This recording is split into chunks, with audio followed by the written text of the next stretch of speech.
Quer aprender 10 ótimos motivos para praticar o jejum intermitente? Então fica aqui comigo que você vai aprender tudo hoje.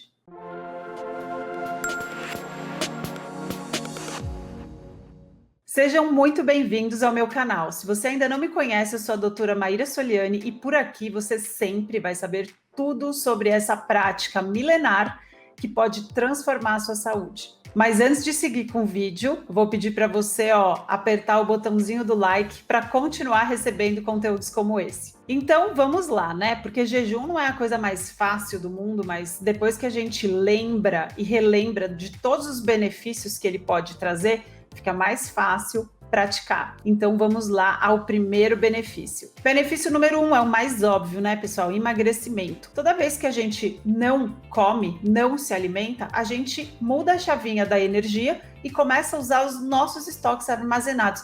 É justamente esse o objetivo dos seres humanos, acumularem gordura. A gente acumula gordura para os momentos em que não tem alimento disponível. Antigamente, isso acontecia bastante. Hoje em dia, só acontece se você assistir vídeos como esse, porque se a gente for pela inércia, tem comido o tempo inteiro e as pessoas comem o tempo todo. Então, se você busca o emagrecimento, vai ter que começar a pular a refeição mesmo. Comer o dia inteiro não é um bom conselho para quem busca o emagrecimento. Segundo motivo para jejuar: gordura no fígado. Nome mais chique para isso, esteatose hepática.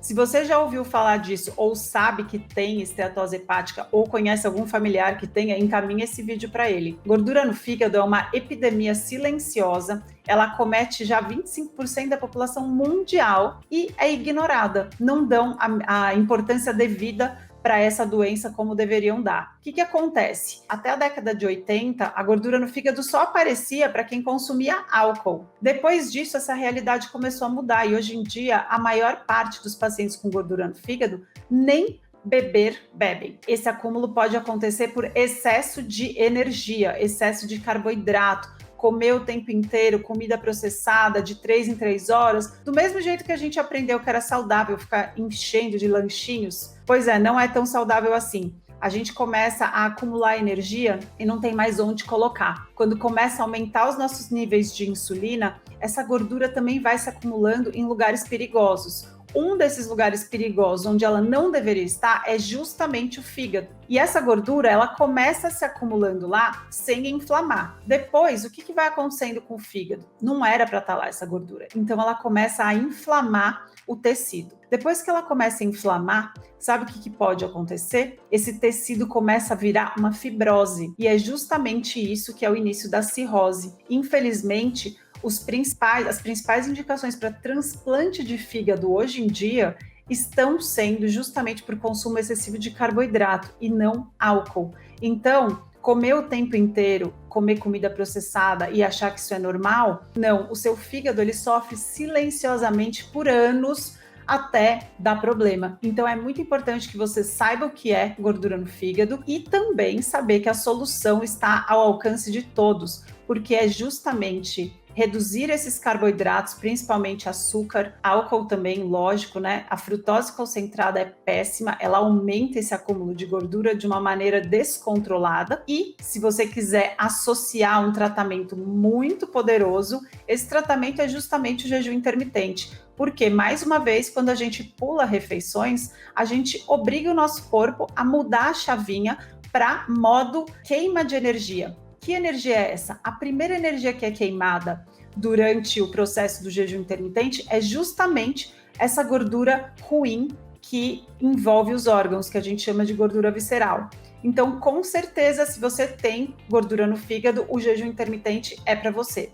Benefício número 3, colesterol. Esse é um assunto que preocupa e acomete boa parte da população mundial hoje em dia. Ao contrário do que a gente sabia no passado, um marcador muito importante para a sua saúde, para o seu risco cardiovascular, é excesso de triglicérides e HDL colesterol baixo. Esses dois marcadores, quando eles estão juntos, eles indicam um alto risco cardiovascular. E adivinha o que acontece se você usar o jejum intermitente? Quando a gente para de se alimentar, Lembra do que eu falei, a gente ativa a chavinha do modo queima de gordura armazenada. Adivinha o que triglicérides é? Triglicérides é uma gordura e ela vira o combustível, a energia que a gente precisa usar para o nosso corpo funcionar quando a gente não está se alimentando. Então, se você tem triglicérides elevado e HDL colesterol baixo, pode usar a restrição de carboidrato, que é a dieta low carb, cetogênica, carnívora, e associar ao jejum intermitente para aumentar ainda mais o poder dessa terapia.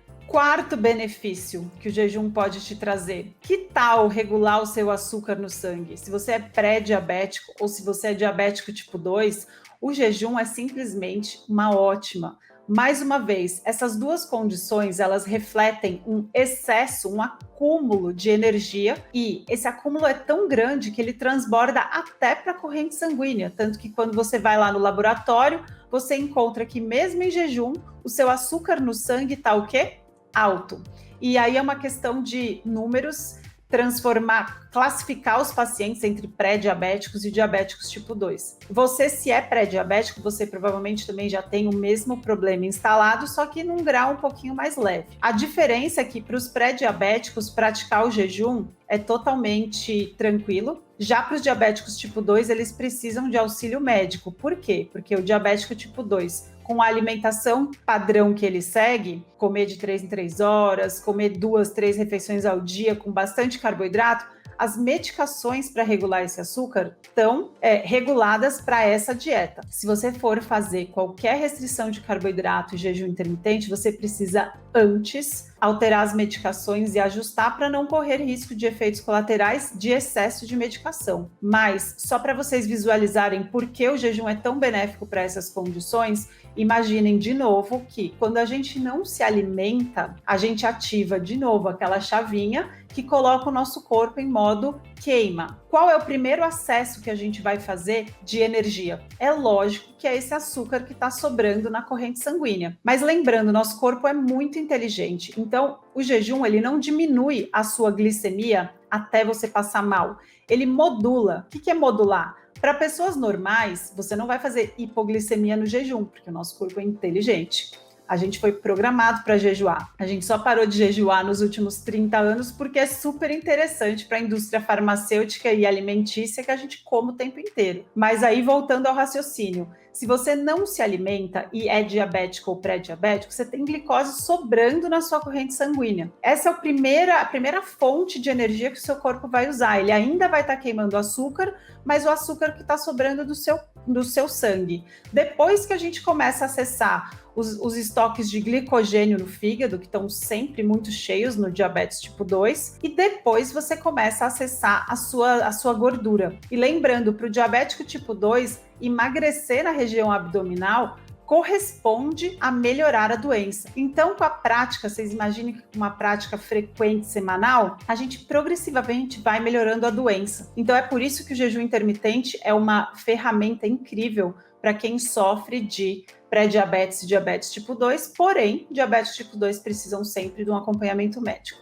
Quinto motivo para jejuar: se você tem pressão alta, especificamente se você tem pressão alta associado a qualquer um desses itens acima, excesso de açúcar no sangue, triglicérides elevado, HDL baixo, uma cintura aumentada, um acúmulo de gordura na região abdominal, se você tem qualquer um desses outros associado à pressão alta, você pode se beneficiar incrivelmente do jejum intermitente. Por quê? Mais uma vez, quando a gente entra no modo queima de estoques armazenados, o que acontece? O principal hormônio que regula onde a gente vai gastar as nossas energias é a insulina. Quando a gente entra no jejum, a insulina cai, é o hormônio principal que regula isso. E o que a gente ganha com a insulina baixa para um paciente que tem pressão alta? Pois é, pessoal, há muito tempo a gente sabe isso, mas a gente não tem ligado os pontinhos. Então vamos ligar os pontinhos aqui. A insulina, ela tem uma ação muito importante no nosso rim. E quando a insulina baixa, a gente começa a liberar mais água e mais sal. A gente chama isso de natriurese do jejum. Então, a gente espera um efeito esperado do jejum,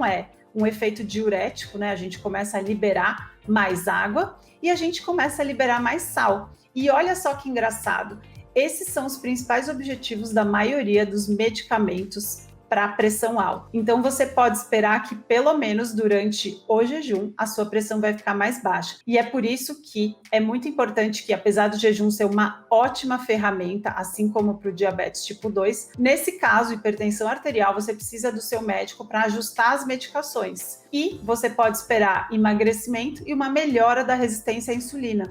Então, com a prática frequente desse jejum intermitente, você pode esperar os seus níveis de insulina naturalmente mais baixos. E isso diminui a sua retenção de líquido e melhora a sua pressão arterial. Gente, eu me empolgo falando dos benefícios do jejum, mas esse vídeo está muito longo. Então eu ia falar 10, vou transformar esse vídeo em 2. Eu te espero na parte 2, vai lá, toma um café, uma água com gás e a gente se vê já já. Mas antes de ir, certifiquem-se. Vocês já ativaram esse sininho aqui? Se não ativar sininho, não recebe mais desse tipo de conteúdo. E olha, se você conhece alguém que vai se beneficiar desse conteúdo, por favor, compartilhe. Vamos espalhar essas notícias para que o mundo fique mais saudável.